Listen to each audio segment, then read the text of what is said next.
એક એક દિવસની આહુતિ અર્પણ કરીએ છીએ. આપણા જીવન યજ્ઞમાં અનેક વિકારો, વિપત્તિઓ, ખોટા ખ્યાલો, સમાજની વિટંબણાઓ આ બધા વિક્ષેપ કર્યા કરે છે. જીવન યજ્ઞને પૂર્ણ કરવો હોય તો તુલસી કહે રામ અને લક્ષ્મણને જીવનમાં પધરાવો. રામ એટલે સત્ય અને લક્ષ્મણ એટલે સમર્પણ. વ્યક્તિના જીવનમાં જ્યાં સુધી સત્ય અને સમર્પણ આ બે વસ્તુ પ્રગટ ન થાય ત્યાં સુધી જીવન યજ્ઞ અધૂરો રહે. સત્યની સાથે સમર્પણ પણ આવવું જોઈએ.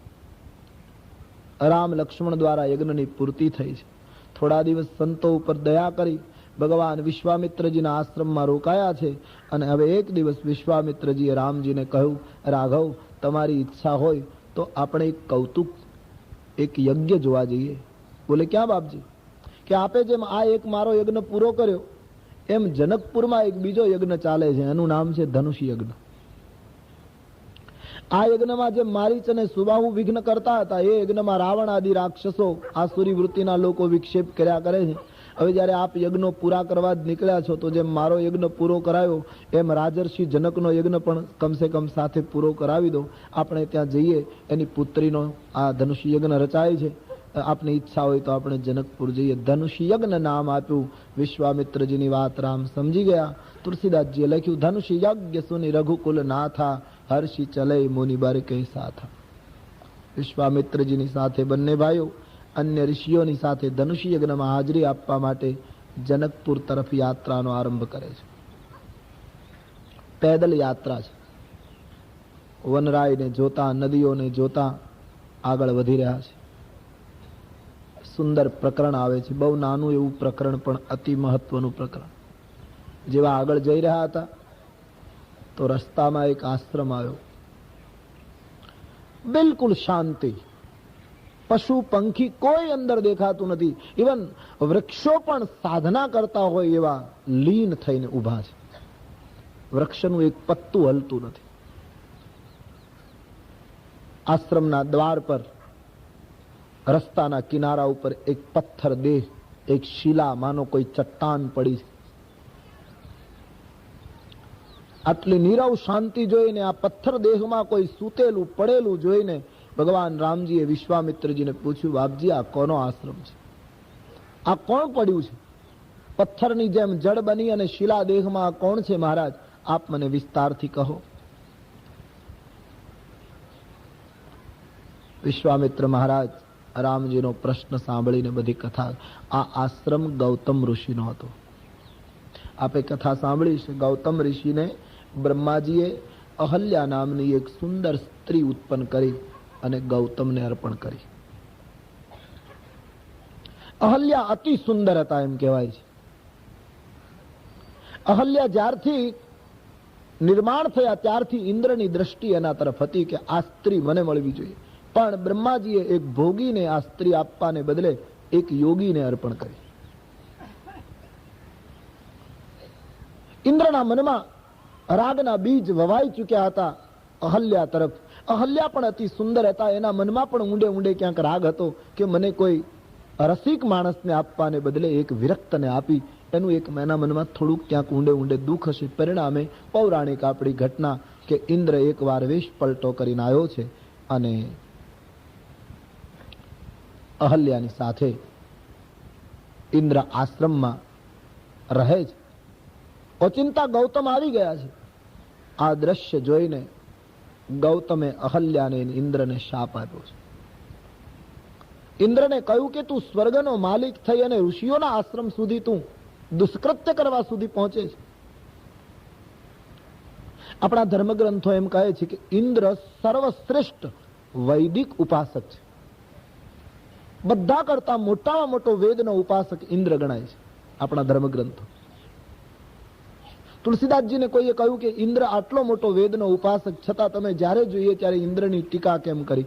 એનો જવાબ તુલસી આપ્યો કે વેદનો આટલો મોટો ઉપાસક થઈ અને વાસનાને સંતોષવા જોઈએ ગૌતમ ઋષિના આશ્રમ સુધી જતો હોય તો એવા વૈદિકની પણ નિંદા થવી ઘટે. એ વૈદિકની શું અર્થ? મહર્ષિ ગૌતમે શાપ આપ્યો, તારા શરીરમાં 1000 છિદ્ર પડી જશે, કાણા પડી જશે. જરા શાપ વિચિત્ર લાગે છે, પણ એનું રહસ્ય જુદું હતું. માટીનો ઘડો હોય અને એમાં નાનામાં નાનું એક સૂક્ષ્મ કાણું હોય, એકદમ સૂક્ષ્મ, અને આપણે જળ ભર્યું હોય તો ધીમે ધીમે એ પાત્રમાંથી જળ વહી જવાનું. ઇન્દ્ર બહુ પુણ્ય કર્યા પછી ઇન્દ્રની પદવી મેળવે છે.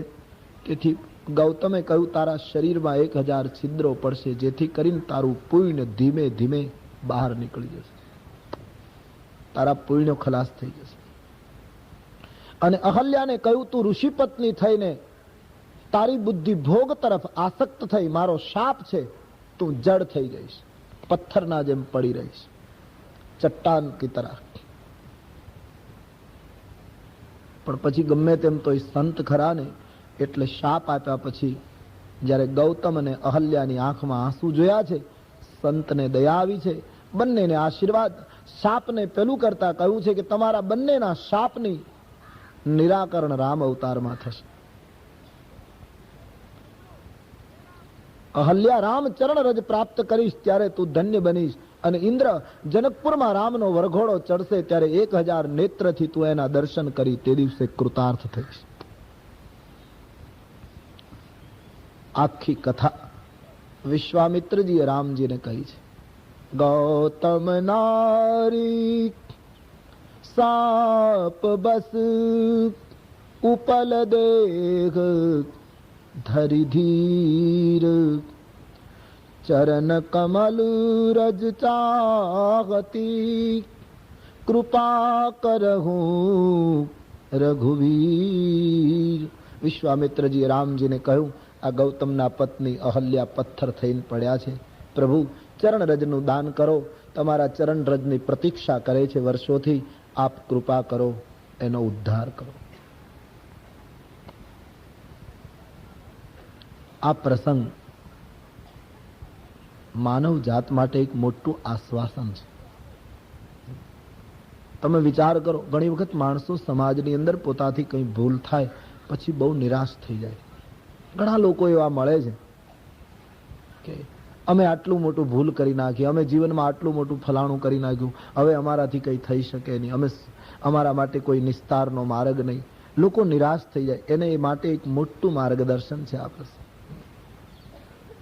અહલ્યા ઋષિ પત્ની હતા અને એમણે આશ્રમની અંદર આવી મોટી ભૂલ કરી, અને છતાં એ અહલ્યાનો ઉદ્ધાર કરવા રામ સ્વયં એના આશ્રમ સુધી આવ્યા હોય, તો આપણાથી કોઈ ભૂલ થઈ જાય તો નિરાશ થશો નહીં.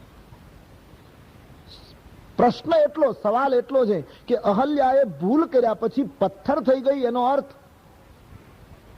પથ્થરની જેમ અચેતન થઈ ગઈ, એનો અર્થ એની બધી જ ચંચળતા કેન્દ્રિત થઈ ગઈ.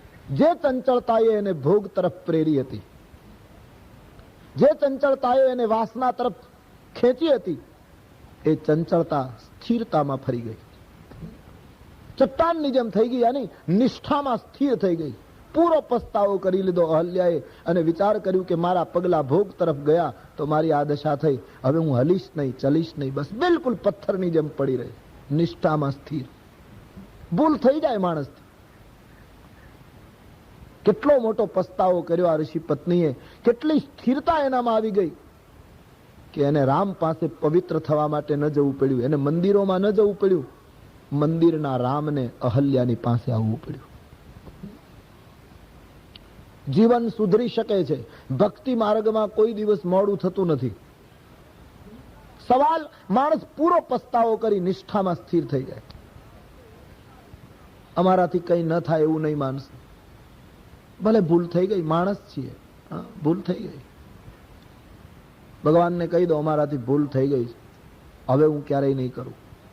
કૃષ્ણમૂર્તિનું બહુ સરસ વાક્ય છે, બડી સુંદર વાત કહી એક વાક્યમાં. કૃષ્ણમૂર્તિએ કહ્યું, ભૂલ કરો, ખૂબ કરો. પહેલી દ્રષ્ટિએ જોઈએ તો નવાઈ લાગે કે આ તો ભૂલ કરવાની પ્રેરણા આપે. ભૂલ કરો, ખૂબ કરો, પણ પછી બહુ સરસ કહી દીધું, ભૂલ કરો, ખૂબ કરો, લેકિન બાર બાર મત કરો. હો ગઈ એક બાર ભૂલ, હો ગઈ, બસ એને દોહરાવો નહીં. એક ભૂલનું પરિણામ ભોગવ્યા પછી એ ભૂલનો માર્ગ મૂકી દો. संत અને સંસારીમાં આટલો તફાવત, उस पर जरा आप गौर करें, जीवनोपयोगी बात है। સંતોના જીવનમાં અનુભવ જીતે અને ઈચ્છા હારે, આ સંતનું જીવન હોય છે।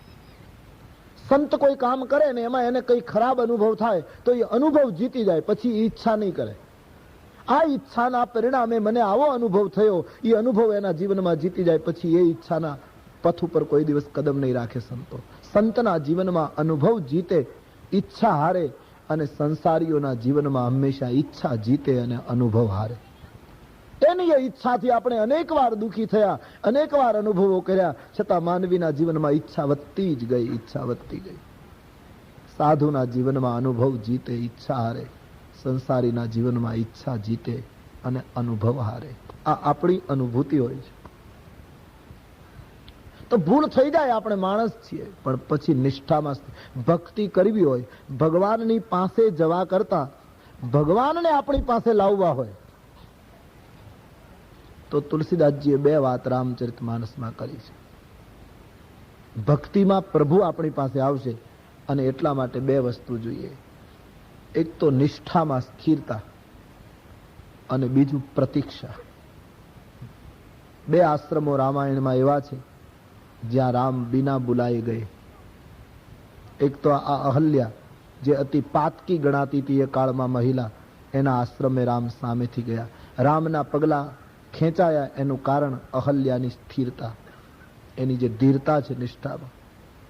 અને બીજો આશ્રમ વર્ણમાં તે દિવસે અધમ ગણાતી હતી જે શબરી, એ શબરીની પ્રતીક્ષા। એક સંતે શબરીને કહેલું, તારે કુટિયાએ રામ આવશે, પછી એણે પૂછ્યું નહોતું કે ક્યારે આવશે, બસ સંતે કહ્યું છે આવશે, બસ બેસી ગઈ। યુવાન શબરી વૃદ્ધ થઈ ગઈ, એટલી બધી પ્રતીક્ષા એની દ્રઢ બની કે ખુદ રામના કદમ એના તરફ પહોંચી ગયા। પ્રતીક્ષા અને નિષ્ઠાની સ્થિરતા ભક્તિ માટે બહુ જરૂરી છે। ભક્તિ માર્ગમાં અનંત ધૈર્યની જરૂર પડે છે। જે માણસને તાત્કાલિક કંઈક પામી લેવું હોય એ કઠિન છે। ભક્તિ માર્ગમાં અનંત ધૈર્ય જોઈએ છે। આજે ઘણા લોકો અમુક સમય માટે જપ કરે છે, અમુક સમય માટે પ્રભુનું સંકીર્તન કરે છે, પછી છોડી દે છે, કઈ થાય છે, આમાં કઈ મળ્યું નહીં। અરે કદાચ એક જન્મમાં નહીં, આ તો જન્મો પણ વિતાવવા પડે, અનંત ધૈર્ય જોઈએ છે। જબ બહુકાલ કરીએ સત્સંગ, આ માર્ગમાં એ જ આવી શકે જેનામાં ધીરતા પુષ્કળ હોય। जलील आसा नहीं आबाद करना घर मोहब्बत का, सूफी का शेर है। जलील आसा नहीं आबाद करना ये घर मोहब्बत का, ये उसी का काम है जो खुद बर्बाद होते हैं। अनंत धैर्य જોઈએ, કુરબાનીની તૈયારી જોઈએ। અમારે સૌરાષ્ટ્રમાં એક પ્રચલિત વાત છે, આપને શાયદ સુની હોગી। ધના નામનો એક ભગત થયો, આપણે નામ સાંભળ્યું છે, ખેડૂત હતો ધનો ભગત। એમણે ભક્તિનો કપાસ વાવેલો, ખેતી કરતો હતો ને, એટલે એમણે ભક્તિનો કપાસની ખેતી કરી। એમ કહે છે કે ભક્તિના કપાસને ફૂલ આવ્યા ત્યાં ધનાનું પ્રારબ્ધ પૂરું થઈ ગયું। ભક્તિનો કપાસ વાવ્યો ધનાએ, પણ ચૂંટી ન શક્યો। ત્યાં દાદુ નામના એક સંત થયા અને દાદુએ ભક્તિના કપાસને ચૂંટી અને એને પીંજી નાખ્યો, એની પૂણી તૈયાર કરી। પણ જ્યાં પૂણી તૈયાર થઈ ત્યાં દાદુનું પ્રારબ્ધ પૂરું થઈ ગયું। કાંતે કોણ? ત્યાં કર્માબાઈ નામની એક ભક્ત મહિલા થઈ અને કર્માબાઈએ ભક્તિના કપાસમાંથી થયેલી પૂણીઓ લઈ અને એના તાર કાઢ્યા અને કાંતી લીધો। એ કાંતીને કર્માબાઈએ જ્યાં તૈયાર કર્યું ત્યાં એનું પ્રારબ્ધ પૂરું થયું। વણે કોણ? ત્યાં કબીર પ્રગટ થયા અને કબીરે એ ભક્તિના તારને વણી નાખ્યા, એક ચુંદડી તૈયાર કરી અને કબીરની એ ચુનરિયા એ જ્યાં તૈયાર થઈ તો ઓઢે કોણ? કબીરનું ત્યાં પૂરું થયું અને એ ચુંદડી તૈયાર થઈ તો ઓઢનાર મીરા પ્રગટ થયા અને મીરાએ ભક્તિની ચુંદડી ઓઢી લીધી। ધનાએ ભક્તિનો કપાસ વાવ્યો, મીરાએ એની ચુંદડી। અનંત ધૈર્ય પછી સફળતા મળે। તુલસીદાસજી વર્ણન કરે છે, ચટ્ટાન થઈ ગઈ એટલે હલનચલન બંધ થઈ ગયું, સ્થિર બની ગઈ, બસ પૂરો પસ્તાવો થઈ। ભૂલ થઈ જાય, માણસ છીએ, देखी बुराई ना डरूं, મને શી ફિકર છે પાપની. કલાપી કહેતે હૈ बुराई ने धोवा બધે ગંગા વહે છે આપની. જ્યાં જ્યાં નજર મારી ઠરે, પ્રભુ યાદી ભરી ત્યાં આપની. જ્યાં જ્યાં ચમન, જ્યાં જ્યાં ગુલો, ત્યાં ત્યાં નિશાની આપની. કિસ્મત કરાવે ભૂલ તે ભૂલો કરી નાખું બધી. કિસ્મત કરાવે ભૂલ તે ભૂલો કરી નાખું બધી. જોયું છે આખરે તો એકલીને એ જ યાદી આપની. ભૂલી જવાતી છો બધી લાખો કિતાબો સામટી. જોયું ન જોયું છો બને જો એક યાદી આપની. ભૂલ થાય માણસથી. અહલ્યા જેવી ઋષિ પત્ની જો તરી શકતી હોય અને એ પણ સામેથી રામ એના કુટિયાએ ગયો હોય તો એવા પાપ આપણે નથી કર્યા. માનવ તરી શકે છે, માનવ ધન્ય બની શકે છે. શર્ત ધીરતા રાખે, માણસ નિષ્ઠામાં સ્થિર બને. આજ પ્રભુના ચરણ એના તરફ આવ્યા. એટલું જ નહીં, વિશ્વામિત્ર જેવા પરમાર્થી સંતે રામને પ્રાર્થના કરી, રામ અહલ્યાનો ઉદ્ધાર કરો. આપણી નિષ્ઠા પ્રબળ બનશે ના તો આપણા પાપથી આપણને મુક્ત કરવા માટે કોઈ ભારતનો સંત પ્રભુને વિનંતી કરશે. વિશ્વામિત્રજી આદેશ નથી આપતા. આ શબ્દો જોતા એમ લાગે વિશ્વામિત્રએ વિનંતી કરી રામને, ચરણ કમલ રજ ચાહતી કૃપા કરહું રઘુવીર. રામજી, હું આપને વિનંતી કરું છું, તમે આ અહલ્યાનો ઉદ્ધાર કરો. તારા વગર આને કોણ તારશે? વિશ્વામિત્ર સંતો હંમેશા પરમાર્થી હોય છે.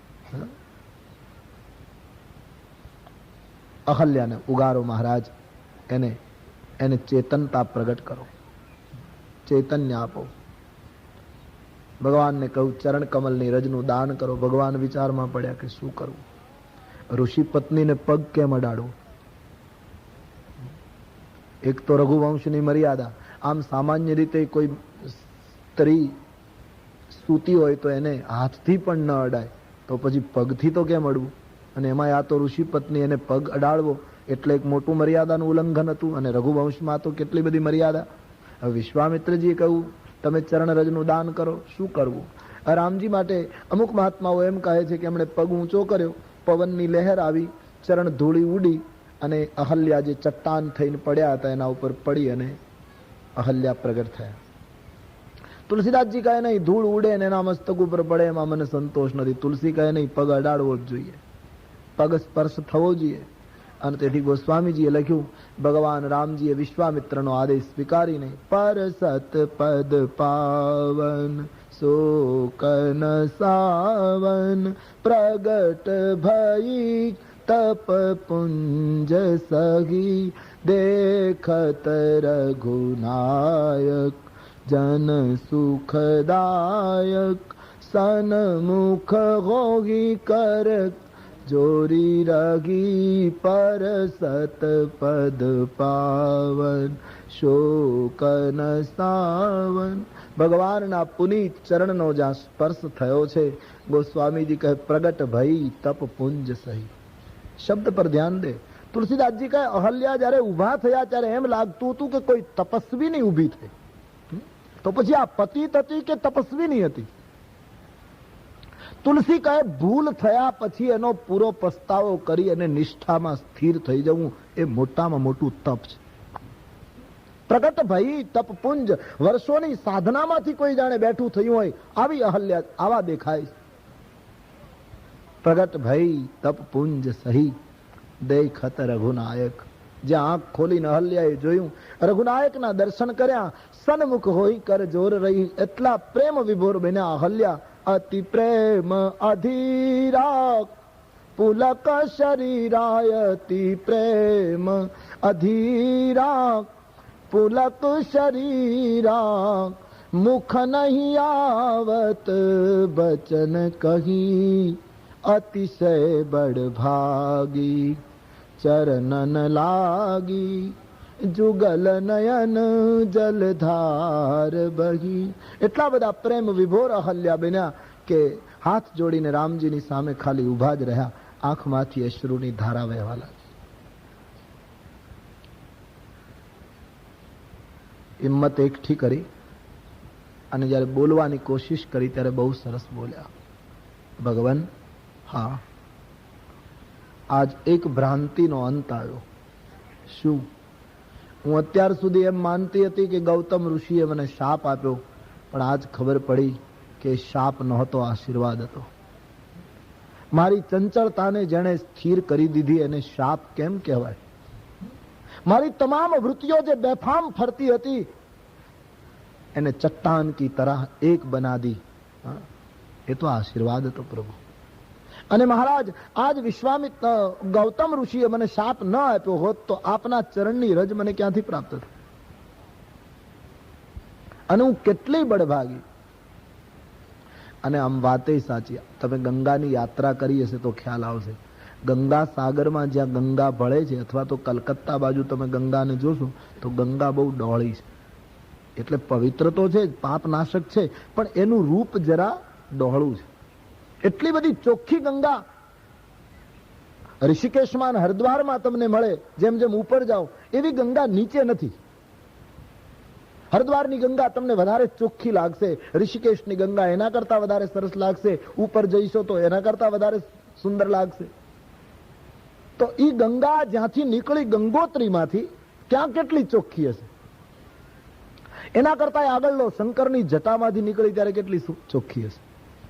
એના કરતા આગળ જાઓ તો બ્રહ્માના કમંડળમાંથી છૂટી પડી ત્યારે કેટલી ચોખ્ખી હશે? અને એના કરતા આગળ જઈએ તો ભગવાનના ચરણમાંથી નીકળી ત્યારે કેટલી સુંદર હશે? તો જ્યાં ડોળું પાણી છે ત્યાં ડૂબકી મારીએ તો પાપથી મુક્તિ મળે. તો જે ચરણમાંથી ગંગા નીકળી એ ચરણ જ આજ અહલ્યાના ઉપર પડ્યો. હવે એના માટે મુક્તિનો કોઈ પ્રશ્ન ઉઠતો નથી. એના માટે કોઈ પવિત્ર થવાનો કોઈ પ્રશ્ન ઉઠતો. ધન્ય બની ગઈ. મહારાજ, હું કેટલી ભાગ્યશાળી. જે પદ સુર સરિતા પરમ પુનીતા પ્રગટ ભઈ શિવ શીશ ધરી સોઈ પદ પંકજ પૂજત જેહી અજ મમ સિર ધરે કૃપાલુ હરી. જે ચરણમાંથી ગંગા નીકળી એ ચરણ તમે મારા મસ્તક ઉપર પધરાયો, હું ધન્ય બની ગઈ. હવે તો એક જ વિનંતી છે મહારાજ, આપના ચરણ કમળમાં મારું મન ભંવર બનીને કાયમ નિવાસ કરે. આવું વરદાન માંગ્યું છે. ઈશ્વરના ચરણની ભક્તિ મેળવી અહલ્યાજી મન ઈચ્છિત વરદાન મેળવી અને ત્યાંથી વિદાય લે છે. તુલસીએ લખ્યું, યહી ભાંતિ સિધારી ગૌતમ નારી બાર બાર હરિચરણ પરી જો અતિ મન ભાવા સૌ બર પાવા ગઈ પતિલોક આનંદ ભરી. બાર બાર હરિચરણમાં વંદન કરી પતિલોક તરફ ગતિ કરી ગયા. અહલ્યાનો રામજીએ ઉદ્ધાર કર્યો. સંતો એમ કહે છે, આ દ્રશ્ય જોયા પછી વિશ્વામિત્ર મહારાજે રામજીને પદ આપ્યું છે, તમે પતિત પાવન છો. આના પહેલા રામજીને પતિત પાવનની પદવી નહોતી મળી. આ અહલ્યાનો ઉદ્ધાર કર્યો એટલે પદવી આપી પતિત પાવન. આના પહેલા રામ રઘુપતિ હતા. કૌશલ્યાજી અને રાઘવ કહીને બોલાવતા એટલે રાઘવ પણ હતા. અને રાજ્ય એને મળવાનું, મોટા પુત્ર છે એટલે રાજનીતિ પ્રમાણે એટલે રાજા રામ પણ ગણાય. રઘુપતિ, રાઘવ, રાજા રામ આટલું હતું. પતિત પાવન અહીંથી શરૂ થયું. હવે ખાલી સીતારામ બાકી છે. જેમ બને એમ જલ્દી જનકપુર પહોંચે અને સીતારામ થઈ જાય એટલે આખી પંક્તિ પૂરી થાય. રઘુપતિ, રાઘવ, રાજારામ, પતિત પાવન સુધી આપણે પહોંચ્યા છીએ. केवल सीताराम बाकी है, इसलिए राम जी को हम लिए चलते हैं जनकपुर की तरफ. राम લક્ષ્મણ વિશ્વામિત્રજીની સાથે આ રીતે અહલ્યાનો ઉદ્ધાર કરીને આગળ વધ્યા છે. તો તુલસીદાસજી કહે, ગંગાનો કિનારો આવ્યો. ભગવાન રામજીએ વિશ્વામિત્રજીને પૂછ્યું, બાપજી આ નદી કઈ છે? વિશ્વામિત્રજી હસી પડ્યા કે રામ હવે બસ, હવે હદ થાય છે. હવે હું તમને ભૂલું એમ નથી મહારાજ. એ તો પતંગિયું પકડવા જતા હતા એટલે મને થોડીક ગડબડ થયેલી. બાકી તમારા અંગૂઠામાંથી જે ગંગા નીકળી એની માહિતી મારે આપવાની કે આ નદી કઈ છે. છતાંય જયારે આપ પૂછો છો ત્યારે મારી વાણીની પવિત્રતા માટે ગાંધી તનય સબ કથા બખાની. વિશ્વામિત્રજીએ આખી ગંગા અવતરણની કથા કહી. જે રીતે ગંગાજી આવ્યા તે રામજીને આનંદ થયો. તુલસીદાસજી કહે, રામ લક્ષ્મણે ગંગામાં સ્નાન કર્યું. તુલસી કેટલા સાવધાન. રામજીના મનમાં એક સંકોચ હતો કે મેં ઋષિ પત્નીને પગ અડાડ્યો, આનું થોડું મને પાપ લાગ્યું, અને એ પાતકમાંથી મુક્તિ માટે તુરત જ ગંગા સ્નાન કરાવી નાખ્યું.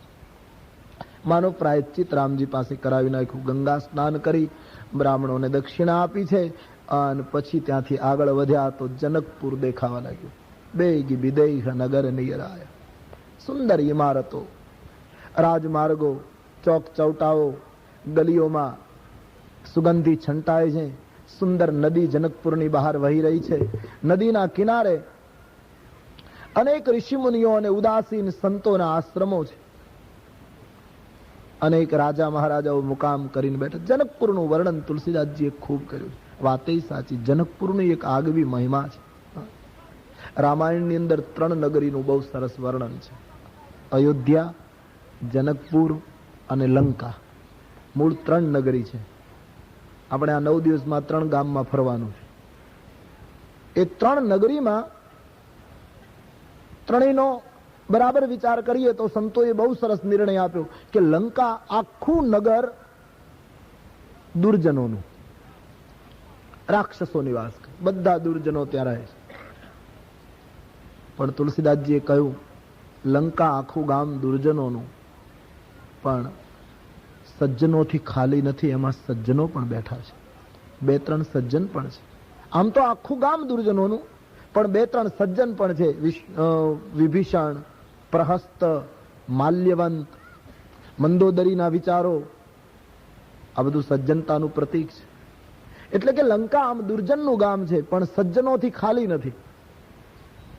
એની સામે અયોધ્યા આખું સજ્જનોનું ગામ છે. પણ તુલસીદાસજી તટસ્થ ન્યાય આપે કે અયોધ્યા આખું સજ્જનોનું ગામ, પણ દુર્જનોથી ખાલી નથી. એમાં 1-2 દુર્જન પણ બેઠા છે. મંથરા, થોડા સમય માટે કઈના વિચારોની તુલસીદાસજીએ ટીકા કરી. તો લંકા આખું ગામ દુર્જનોનું, પણ અંદર સજ્જનો પણ છે. અયોધ્યા આખું ગામ સજ્જનોનું, પણ દુર્જન પણ બેઠા છે. પણ ગામ તો એક છે, નગરી જનકપુર, જે આખું ગામ સંતોનું છે. એક પણ વ્યક્તિ દુર્જન નથી આ નગરમાં. બચ્ચાથી લઈને વૃદ્ધ સુધી બધા જ લોકો તત્વજ્ઞાની છે, વેદાંતી છે. નામ રૂપને મિથ્યા માનનારા લોકો. તુલસીદાસજી એનું પ્રમાણ આપ્યું છે.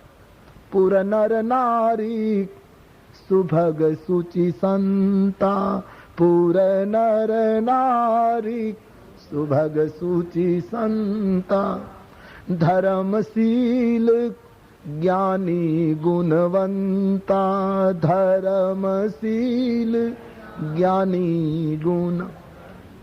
આખું ગામ સંતોનું જનકપુર. બહુ સાચી વાત છે. ગામમાં કોઈ દુર્જન માણસ નથી. ધર્મશીલ લોકો, પુણ્ય શ્લોક માણસો નિવાસ કરે છે આ ગામની અંદર. આવું સુંદર જનકપુર. મહારાજ વિશ્વામિત્રજીએ રામ લક્ષ્મણને કહ્યું, ભાઈઓ આ જનકપુર છે, આપણે નજીક પહોંચી ગયા છીએ. અનેક મહાત્માઓ ઉતારો કરીને બેઠા છે. આંબાવાડીમાં નદીને કિનારે વિશ્વામિત્રજી આવી રામજીને કહે, રામ આપણે આંબાવાડીમાં મુકામ કરીએ. બોલે હા બાપજી. આંબાવાડીમાં મુકામ કરે. મહારાજ જનકજીને કોઈએ સમાચાર આપ્યા કે વિશ્વામિત્રજી પધાર્યા. સમાચાર મળતા જનકરાજ પોતાના સચિવો, પોતાના ભાઈ કુશકેતુ, અન્ય માણસોને લઈને વિશ્વામિત્રજીનું સન્માન કરવા માટે પધારે છે. એક જ્ઞાની પુરુષ વિદેહરાજ. આખા ગામની અંદર નામરૂપને મિથ્યા માનનારા લોકો નિવાસ કરે. વેદાંતની મોટી મોટી પાઠશાળાઓ જે ગામમાં છે. એ જનક મહારાજ એક ઋષિનું સન્માન કરવા માટે દોડ્યા છે. આપણા દેશમાં વિરક્ત સાધુ સંતો, સાધુ ચરિત લોકો જે કેવલ પરમાર્થ માટે જીવન જીવતા હતા, એવા મહાપુરુષોનું સન્માન ખૂબ થતું. જનક જેવી એક મહાન વિભૂતિ દોડી છે. આંબાવાડીમાં વિરાજતા વિશ્વામિત્રજી યુક્તિ કરી અને ખબર મળી ગયા કે જનકજી આવે છે. તો જનક આવે એના પહેલા વિશ્વામિત્રજીએ રામ લક્ષ્મણને બગીચામાં મોકલી આપ્યા. વિશ્વામિત્રને એમ કે જનક રાજા આવી જાય ને પછી રામ લક્ષ્મણ આવે, અને ઓચિંતા રામ લક્ષ્મણ આવ્યા પછી જનક ઉપર રામની કેવી અસર થાય છે એ જરા જોવું છે.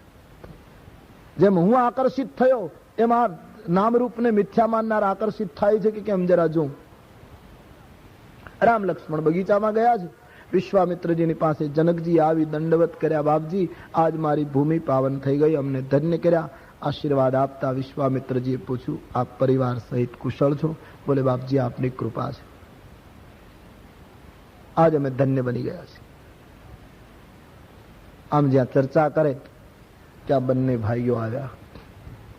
રામ અને લક્ષ્મણ બંને ભાઈઓએ જ્યાં પ્રવેશ કર્યો છે, તુલસીદાસજી કહે બધા જ લોકો ઉભા થઈ ગયા. રામજીને જોતા વિશ્વામિત્ર મહારાજ રામની સામે જોઈ રહ્યા હતા. કહ્યું, બેટે આ જનક મહારાજ ચરણ છુઓ. બંને ભાઈઓએ જનકજીને પ્રણામ કર્યા. રામ અને લક્ષ્મણ જ્યાં જનકજીને વંદન કરે, તુલસીદાસજી કહે જનક મહારાજે વંદન કરતા બાળકોને જોતા જનકનું આકર્ષણ રામ તરફ થઈ ગયું. ઓ, આ કોણ છે? કોઈ દિવસ જેને કોઈના રૂપ ઉપર ખેંચાણ ન થાય એવી એક વ્યક્તિને રામના સૌંદર્ય તરફ એકદમ લાગણી પ્રગટી ગઈ. વિશ્વામિત્રજીને હાથ જોડીને પૂછ્યું છે, બાપજી કહું નાથ સુંદર દો બાલક. બાપજી, આ બંને બાળકો કોણ છે? આ કોઈ મુનિના કુટુંબના પાલક છે કે પછી રાજકુટુંબના વારસદાર છે? બાળકના લલાટ જોતા એમ લાગે છે કોઈ રાજકુટુંબી લાગે છે. આપની સાથે આવ્યા છે એટલે એમ લાગે કોઈ મુનિકુલ પાલક છે. બાપજી જલ્દી બતાવો, આ બંને ભાઈઓ કોણ છે? બંને ભાઈઓનો પરસ્પર પ્રેમ જોતા એમ લાગે છે જાણે બ્રહ્મ અને જીવ, નર અને નારાયણ હોય એવું લાગે છે. મહારાજ, મારે આપને એટલું પૂછવાનું કે વેદ જેને નેતિ નેતિ કહે છે એ બ્રહ્મ બે રૂપ ધારણ કરીને તો નથી આવ્યા ને? આ કોણ છે? વિશ્વામિત્રજીને પૂછ્યું. વિશ્વામિત્રજી મનમાં હસે છે કે મહારાજ, બ્રહ્મની ઓળખાણ લેવા માટે મોટા મોટા મહાત્માઓ તમારી પાસે આવે છે, કારણ કે તમે વેદાંતી છો, અને આજ તમે મને પૂછો છો કે આની ઓળખાણ શું છે? મહારાજ, આજ મારા જીવનમાં પહેલી વાર અકસ્માત આવ્યો છે. જનક કહે, શું?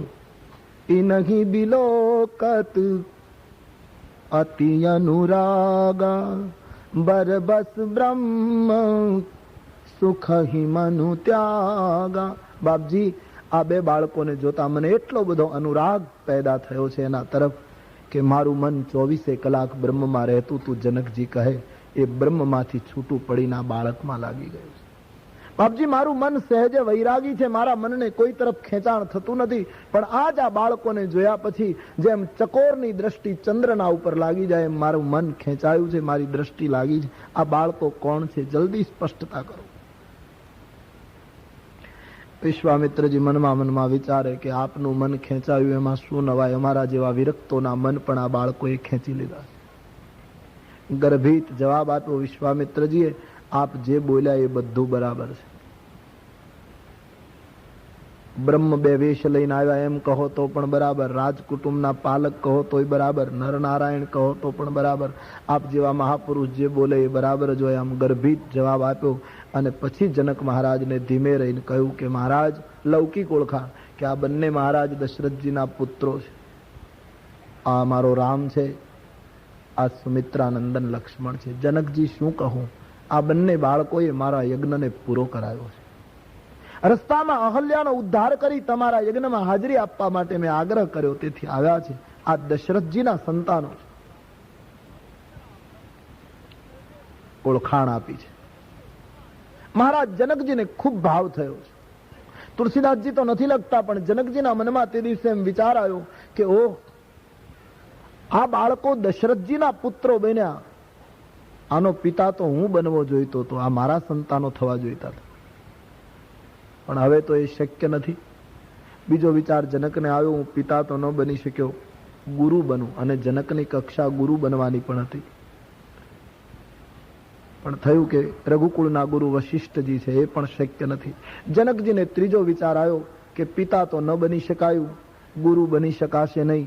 જો ભગવાન કરે તો આ બાળકને યાની આ રામને મારી કન્યા જો સુપ્રત થાય તો હું એને મારો જમાઈ બનાવીને સસુર બની જાઉં, બાકી સંબંધ જોડી લેવા જેવું છે. આમ જનકના મનમાં વિચાર જાગ્યો છે. પ્રભાવિત થયા છે, પણ જનકજી કબૂલ કરતા નથી આ બ્રહ્મ છે.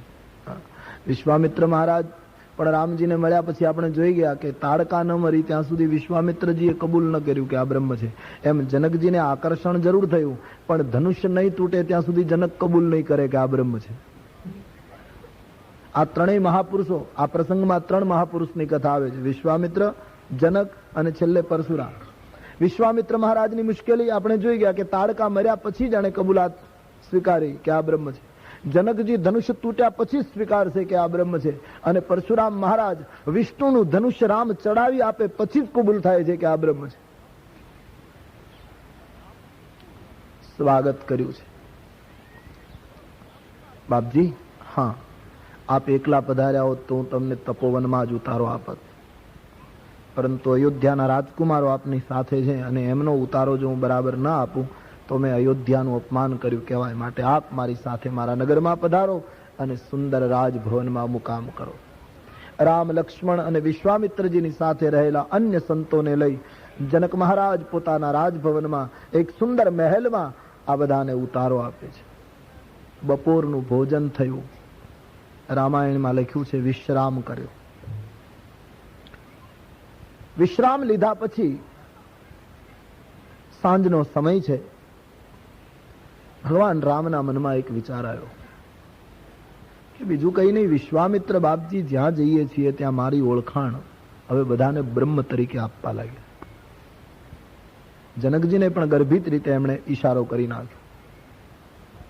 રામને થયું જો આમ જ બાપજી બધી જગ્યાએ મારો પરિચય આપતા રહેશે કે આ બ્રહ્મ છે તો મારું બ્રહ્મત્વ ખુલ્લું થઈ જશે.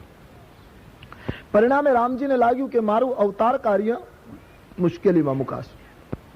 તેથી રામજીને થયું કંઈક એવી યુક્તિ કરું કે વિશ્વામિત્રજી પાછા ચક્કરમાં આવી જાય, ભૂલ ભૂલામણીમાં પડી જાય. એને એમ થઈ જાય કે નહીં, મારી ભૂલ થઈ ગઈ, આ બ્રહ્મ નથી, આ તો રાજકુમાર જ છે. એટલે રામજીએ એક સુંદર ચરિત્ર ઊભું કર્યું. વિશ્વામિત્રજીની પાસે જઈ વંદન કરી અને કહ્યું, બાપજી, નાથ લખનપુર દેખન ચહઈ. લક્ષ્મણ ક્યારનો ઉતાવળો થાય છે મહારાજ, એને જનકપુર જોવાની ઈચ્છા થઈ છે. અમે તો અયોધ્યા સિવાય હજી બીજું ગામ જોયું જ નથી ને બાપજી, પહેલી વાર બીજે ગામ આવ્યા છીએ. એટલે તમે કહેતા હો તો હું જરા જનકપુર એમને બતાવી આવું અને દેખાડીને પાછો લઈ આવું. રામને એમ કે હું જનકપુર જોવાની વાત કરું, બજાર જોવાની વાત કરું તો વિશ્વામિત્રજીને એમ થશે કે આમાં કઈ બ્રહ્મ જેવું લાગતું નથી, કઈ બ્રહ્મ બજાર જોવા થોડો નીકળે. જેના આંખના ઈશારામાં બ્રહ્માંડો ઉત્પન્ન થાય એને શું બજાર જોવાની.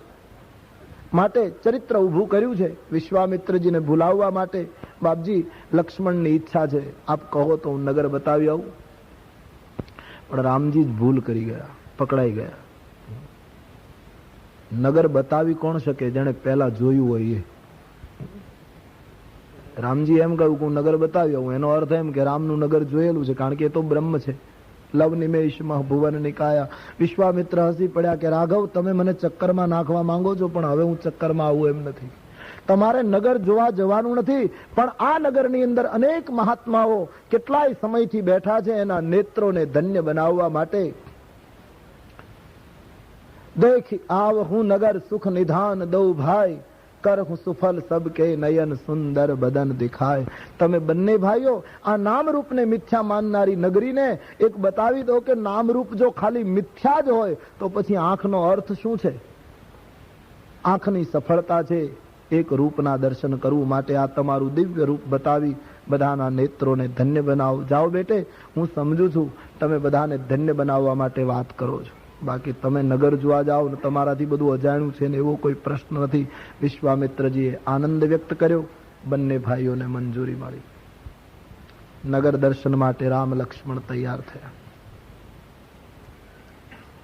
રામચરિતમાનસ જોતા એમ કહી શકાય કે વિશ્વામિત્રજીએ રામ લક્ષ્મણને જરાય એક પણ વાક્ય એવું નથી કહ્યું કે તમે સંભાળીને જજો, સાચવીને પાછા આવજો, અજાણું ગામ છે, ક્યાંય ભૂલા ન પડી જવાય, સંભાળજો, કોઈની સાથે કઈ તકરાર ન થાય, આવું કશું કીધું નહીં. કારણ કે વિશ્વામિત્રજીને ખબર છે રામ મર્યાદા પુરુષોત્તમ છે, રામને કઈ ભલામણ કરવાની જરૂર નહીં.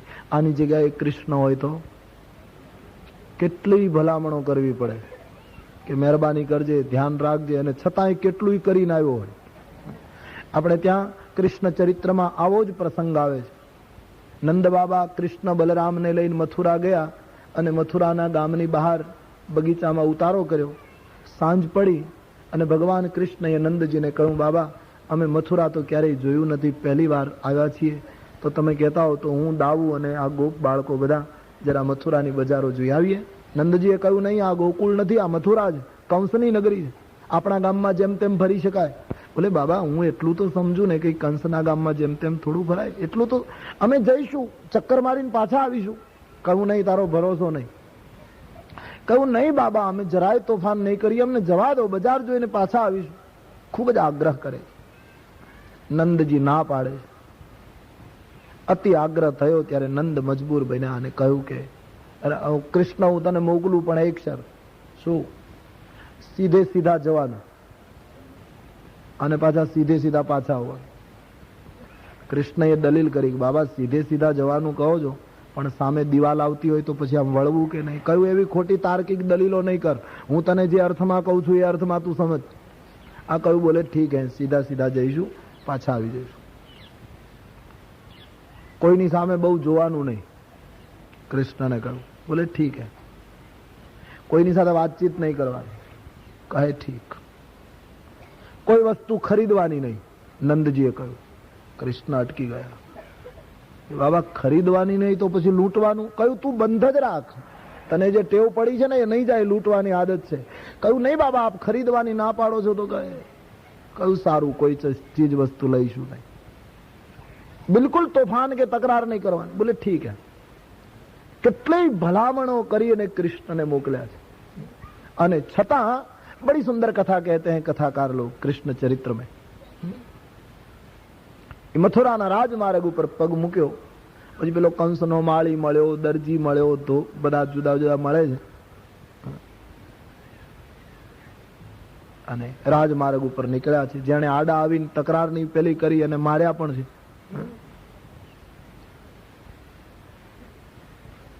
રાજમાર્ગ ઉપર નીકળ્યા. એક કથા આવે છે, સંતો પાસેથી સાંભળી છે કે એ વખતે વેપારી લોકો જે પેઢી ઉપર બેઠા હતા એ લોકોને થયું કે આ છોકરાઓ બહુ તોફાની છે.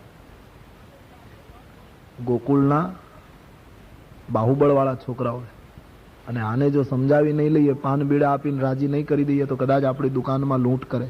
અને તેથી વેપારીઓ એકદમ પેઢી ઉપર ઉભા થઈ પાન બીડા તૈયાર કરી હાથ જોડી અને સ્વાગત કરવા લાગ્યા કે બહુ કૃપા કરી, કેટલા વખતથી અમે રાહ જોતા હતા કે ક્યારે તમારી પધરામણી થાય, ક્યારે અમારે આંગણે તમે આવો. આજ અમને ધન્ય કરી દીધા. એમ કૃષ્ણની પધરામણી કરાવી અને પાન બીડા આપી અને વેપારીઓએ કૃષ્ણને ખુશ કરી દીધા. વેપારી લોકો ત્યારથી હોશિયાર છે. કૃષ્ણને પેઢી ઉપર બેસાડીને એટલા રાજી કરી દીધા એક ખાલી પાન બીડામાં. વેપારીની એ કુશળતા હતી. આમે વેપારીમાં બુદ્ધિ તો બીજા કરતા વધારે હોય, સ્વાભાવિક છે. મને કોઈ સરસ વાર્તા સંભળાવી તો કહ્યા કરું. વેપારીનું મૃત્યુ થયું, મોટી ઉંમરે મરણ થયું. પછી ઉપર યમરાજાના દૂતો એને લઈ ગયા.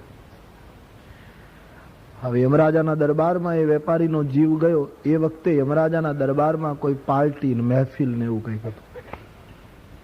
એટલે બધા જે યમરાજના દરબારના જે બધા અધિકારીઓ છે બધા એમાં રોકાયેલા. અને પેલો જીવ ગયો વેપારીનો, એ એમ નમ પડ્યો તો કોઈ આનું ધ્યાન આપે નહીં. બધા ત્યાં કંઈક મહેફિલમાં પડેલા, કોઈએ ધ્યાન નહીં આપ્યું. વેપારી વિચાર કરે મને અહીંયા લઈ આવવામાં આવ્યો, મારું મૃત્યુ થયું, જીવ અહીંયા આવ્યો છે ને આ બધા કેમ મારો હિસાબ કરતા નથી કે મારે નરકમાં જવાનું, ક્યાં જવાનું, કે આ બધું આ લોકો કઈ ફરજ બહુ બજાવતા હોય એવું લાગતું નથી. કોઈ ઓફિસમાં તો છે જ નહીં, ત્યાંય બધું એવું જ ચાલે ઉપર પણ. વેપારીનો જીવ ચારે બાજુ જોવા લાગ્યો. પેલી બાજુ તો બધું મહેફિલ ચાલે છે, એમાં એક ચોપડો જોઈ ગયો. એ ચિત્રગુપ્તનો ચોપડો હતો. હવે પવનને લીધે ચોપડાના પાના આમ ખુલતા હતા અને વેપારીનું ધ્યાન તો ચોપડા ઉપર જલ્દી જાય, સ્વાભાવિક હતું. એને એમ થયું કે ચોપડો એટલે એ જીવ ચોપડાની પાસે ગયો ને એમાં પાના આમ જે ઉડતા હતા એમાં 84 નંબરનું પાનું જોયું તો એ પોતાનું ખાતું હતું. પોતાનો ફોટો, સરનામું બધું બરાબર, 80 વર્ષની ઉંમરે મૃત્યુ, અને આ બધો હિસાબ એને બરાબર લાગ્યો કે નહીં આ લોકોનું હિસાબી કામકાજ તો બધું પાકું છે. મને બરાબર 80 વર્ષે લાવ્યા છે, સમયસર લાવ્યા છે. આખો હિસાબ એમણે પોતાનો કર્મનો જોઈ લીધો અને જે કંઈ કર્યું હતું એ બધું એમાં લખેલું હતું, બધું પાકું ચોક્કસ. વેપારીને થયું કે 80 વર્ષની ઉંમરે મારું મૃત્યુ, આ લોકો મને 80 વર્ષે બરાબર લઈ આવ્યા છે. પણ આ લોકો બધા મહેફિલમાં છે, 80 ના 90 કરવામાં વેપારીને શું વાર લાગે? કલમ બાજુમાં પડી હતી, 8 ને 0 હતી, 8 ની વચ્ચે રેખા કરી અને વેપારીએ ચિત્રગુપ્તના ચોપડામાં 90 વર્ષ તમે અને પછી હતો એમનેમ થઈ ગયો. અહીંયા પેલી મહેફિલ પૂરી થઈ એટલે બધાને કહ્યું ચાલો બધા પોતપોતાના કામમાં. એમાં ચિત્રગુપ્ત આવ્યા. પેલા દૂતોને કહ્યું બોલો કોને લઈ આવ્યા છો? કે આ જીવને લઈ આવ્યા છે. અને ચોપડો કાઢ્યો. ધર્મરાજ આવ્યા, હિસાબો થવા લાગ્યા. એ બરાબર 84 નંબરનું ખાતું કાઢ્યું, નામ થામ બધું બરાબર. અને વાંચતા વાંચતા ચિત્રગુપ્તએ કહ્યું આના તો 90 વર્ષ છે અને તમે 80 વર્ષે કેમ લાવ્યા? એટલે યમરાજાના દૂતો કે ભાઈ અમને તો અહીંથી હુકમ થયો હતો એટલે ગયા હતા, અમને શું ખબર, અમને તો હુકમ થાય એટલે જવું પડે. એ કેટલા વર્ષે લાવવો એ તમારે નક્કી કરવાનું. કહ્યું કે નહીં, આને 10 વર્ષ રાખવો ક્યાં? કારણ કે ત્યાં કઈ ખાલી જગ્યા નથી, નહીતર તો ઘણાને લઈ જવા જેવા છે. પણ ઉપર જેમ જગ્યા થાય છે એમ જ અહીંથી જવાય છે. આને ક્યાં રાખવાનું? આને તમે 10 વર્ષ વહેલા લાયા ને, ગરમ થયા ચિત્રગુપ્ત, આ તો આખો કાયદો તૂટે છે. વેપારી સમજી ગયો કે છે આપણા પક્ષમાં બધું, ફાયદો થાય એવું છે. છેવટે એવો નિર્ણય લેવાયો આના 10 વર્ષ બાકી છે, પાછો મોકલો ધરતી ઉપર. અહીંયા છોકરાઓ નનામીમાં પોતાના પિતાજીને સુવડાવીને બાંધવાની તૈયારી કરતા હતા.